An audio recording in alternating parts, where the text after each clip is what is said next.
મહત્વના સમાચાર હરિયાણામાં હાલમાં ભારતીય જનતા પાર્ટી અને જેજેપીનું ગઠબંધન તૂટ્યું છે। મહત્વના સમાચાર મુખ્યમંત્રી મનોહરલાલ ખટ્ટર જે છે રાજીનામું પણ આપી શકે છે। હરિયાણામાં ભાજપ જેજેપીનું ગઠબંધન તૂટ્યું છે। મુખ્યમંત્રી મનોહરલાલ ખટ્ટર જે છે તે ગમે ત્યારે જે છે રાજીનામું પણ આપી શકે છે। મહત્વના સમાચાર હાલમાં મળી રહ્યા છે।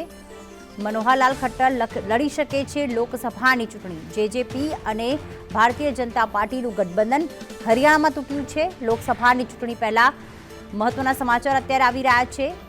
મનોહરલાલ ખટ્ટર રાજીનામું આપી શકે છે અને લોકસભાની ચૂંટણી પણ તેઓ લડી શકે છે। મુખ્યમંત્રીના રાજીનામા બાદ તેઓ લોકસભાની ચૂંટણી લડી શકે છે તેવા સૂત્રો પાસેથી અહેવાલ મળી રહ્યા છે।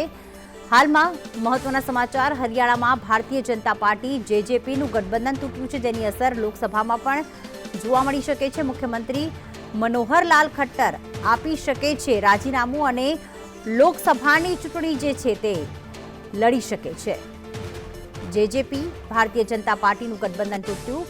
મુખ્યમંત્રી મનોહરલાલ ખટ્ટર આપી શકે છે રાજીનામું। હરિયાણામાં ભાજપ અને જેજેપીનું ગઠબંધન તૂટ્યું છે અને તેઓ લોકસભાની ચૂંટણી પર લડી શકે છે।